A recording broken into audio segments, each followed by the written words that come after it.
Werenoi, de son vrai nom, Jérémy Bana Owana, né le 30 janvier 1994 à Melun, en France, était l'une des étoiles les plus brillantes de la scène rap française avant sa mort subite, le 17 mai 2025 à l'âge de 31 ans. Avec sa voix grave, ses paroles de rap acérées et son style musical mêlant trap, drill et influences africaines, il a conquis des millions de publics, devenant l'artiste le plus vendeur en France pendant 2 années consécutives, 2023 et 2024. Depuis les rues de Montreuil, en Seine-Saint-Denis, où il a grandi dans une famille d'origine camerounaise, Werenoi a surmonté de nombreuses barrières pour devenir une icône de sa génération. Cependant, derrière les lumières de la scène, il portait en lui de profondes tristesses, de dures épreuves et une vérité déchirante qu'il n'a admise que dans ses derniers instants. Sa vie est une histoire de talent explosif, de cicatrices mentales et d'une douleur silencieuse qui a laissé le monde du rap sans voix lorsqu'il est parti. La triste vérité que Werenoi a finalement admise, bien qu'indirectement à travers la musique et de rares partages, était peut-être une lutte intérieure avec les pressions de la célébrité et une profonde solitude dans sa vie personnelle. Homme réservé, il révèle rarement les détails de sa vie privée, déclarant un jour qu'il préférait garder sa vie privée pour lui. Pourtant, dans des chansons comme Solitaire et Laboratoire, il révèle des réflexions sur l'isolement, se sentant pris au piège entre le succès et des attentes incessantes. Dans une rare interview en 2023, il a admis que la célébrité, tout en apportant argent et reconnaissance, le faisait également se sentir éloigné de ses proches et de lui-même. Cette vérité est devenue d'autant plus déchirante lorsqu'il est décédé juste avant un concert au Hasard Club de Lyon. Un moment où il a peut-être ressenti la fragilité de la vie, mais n'a plus eu l'occasion de la partager pleinement. La plus grande tristesse dans la vie de Werenoi a peut-être été sa déconnexion des valeurs simples qu'il chérissait en grandissant à Montreuil. Né dans une famille d'immigrants camerounais, il a grandi dans des circonstances difficiles, où la communauté était une source de force. Cependant, à mesure que sa carrière décolle, il doit faire face à la séparation, non seulement géographique, mais aussi émotionnelle, de sa famille et de ses amis d'enfance. Sur Chemin d'or, il rappe sur les rêves de jeunesse, mais aussi sur la douleur de réaliser que le succès ne peut pas acheter l'intimité ou la joie pure du bon vieux temps.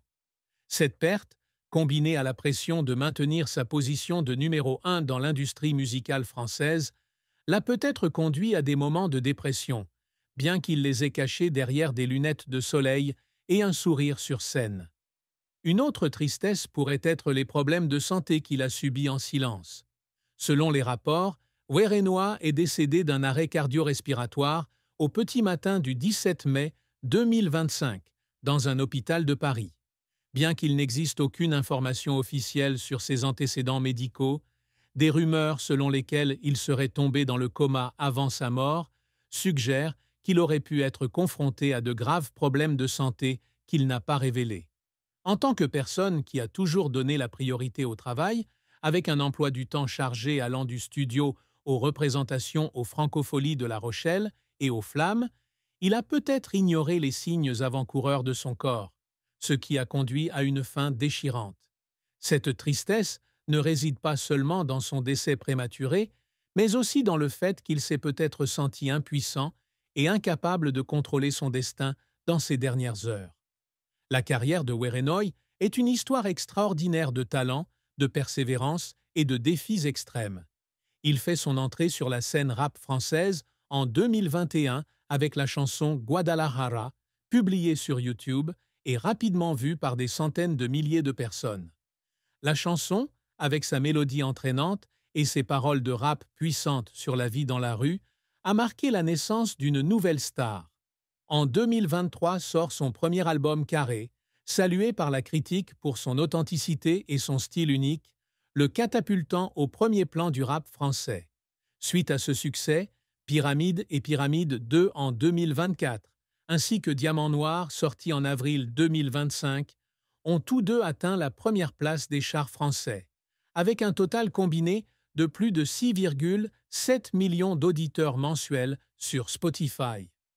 Selon le SNEP, Werenoi est l'artiste ayant vendu le plus d'albums en France pendant 2 années consécutives, 2023 et 2024, un exploit rare dans l'histoire de la musique du pays.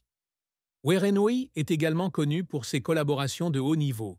Daya Nakamura sur Pyramide à Guna, Lil J, Damso et Ninho sur Diamant Noir. Des chansons comme Scarface, Solitaire et Ciao ont non seulement dominé les charts, mais ont également mis en valeur sa créativité, incorporant du trap, du drill et des sons africains. Il a également fondé son propre label de disques, PGP Records, en 2020 pendant le confinement, une décision audacieuse qui lui a donné le contrôle de sa carrière. Son apogée a été de remporter l'album de l'année pour Pyramide 2 aux Flammes en 2025, quelques jours avant sa mort, consolidant ainsi son statut comme l'une des voix marquantes du rap français moderne. Cependant, la carrière de Werenoi n'a pas été sans échecs et difficultés. Dans ses premières années, il fait face à une concurrence féroce sur la scène rap française, où dominent des artistes comme SCH, Ninho et Damso. Se faire un nom à Montreuil, une banlieue pauvre, a nécessité un travail acharné, de l'autoproduction musicale à la promotion sur les réseaux sociaux. L'album Carré, bien que réussi, fut initialement considéré par certains critiques comme manquant de percée, ce qui le poussa à redoubler d'efforts pour faire ses preuves avec Pyramide. En 2022, plusieurs spectacles ont été annulés en raison de problèmes techniques et de gestion, nuisant à sa réputation aux yeux du public. Ces moments où il risquait d'être oublié étaient ceux où il pleurait en studio, inquiet pour l'avenir, mais persévérait toujours dans la création. Les efforts de Werenoi pour réussir témoignent de sa résilience. Il travaille souvent jusqu'à 3 à 4 heures du matin en studio, écrivant des paroles de rap qui reflètent ses expériences personnelles et les rêves de la communauté de Montreuil. En collaborant avec des stars internationales comme Guna, il a dû apprendre à s'adapter à différents styles de travail, à surmonter les barrières linguistiques et culturelles.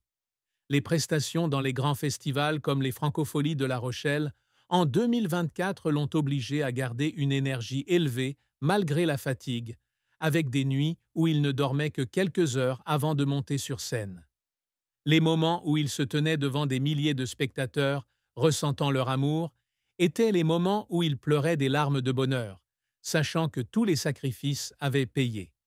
Cependant, cette pression incessante a peut-être contribué à la détérioration de sa santé, conduisant à sa mort subite.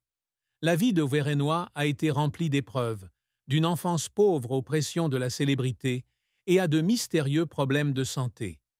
Ayant grandi à Montreuil, il a été témoin des difficultés des familles immigrées dont les parents travaillent dur pour subvenir aux besoins de leurs enfants. Fils d'une famille camerounaise, il a été confronté aux préjugés et au racisme, qu'il a abordé dans ses paroles de rap, comme dans La Ligue, où il parle de devoir se battre 2 fois plus pour être reconnu.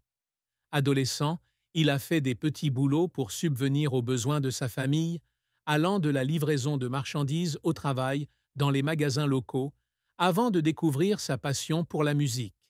Au début de sa carrière, Werenoi a dû faire face à des obstacles financiers et au manque de soutien des grandes maisons de disques. Il a appris la production musicale en autodidacte, en utilisant des logiciels libres et du vieux matériel pour créer Guadalajara. Créer PGP Records pendant la pandémie était un gros pari, investir toutes ses économies sans aucune garantie de succès. De plus, il a dû faire face aux critiques de certains acteurs de l'industrie, qui considéraient son style trop commercial par rapport au rap français traditionnel. Ces défis, bien que difficiles, ont fait de Werenoi un artiste indépendant, doté d'une vision claire et d'une détermination sans faille. Le plus grand défi est peut-être la pression psychologique liée à la célébrité. En tant qu'artiste la plus vendue en France, Werenoi doit répondre aux attentes du public, des maisons de disques et d'elle-même. Il a un jour confié qu'il se sentait piégé dans l'image d'un rappeur à succès, où il devait toujours être fort et invincible. Cet isolement est devenu encore plus évident lorsqu'il a limité ses apparitions dans les médias, choisissant de communiquer avec son public à travers la musique. Garder sa vie privée, tout en le protégeant de la curiosité publique, l'a également laissé sans personne avec qui partager ses inquiétudes les plus profondes. Alors que sa santé déclinait, il s'est peut-être senti impuissant, ne voulant pas déranger sa famille ou ses collègues, ce qui a conduit à un résultat déchirant que personne n'aurait pu prévoir. Ce qui rendait Werenoi triste et vraiment triste, c'était la brièveté de sa vie, alors qu'il lui restait encore tant de rêves inassouvis. Dans les dernières chansons comme Titanic de Diamant Noir, il semblait ressentir la fragilité de la vie, rappant sur la course contre le temps. Il a un jour confié à un ami proche qu'il souhaitait créer un album révolutionnaire, combinant la musique traditionnelle camerounaise avec le rap moderne, mais le projet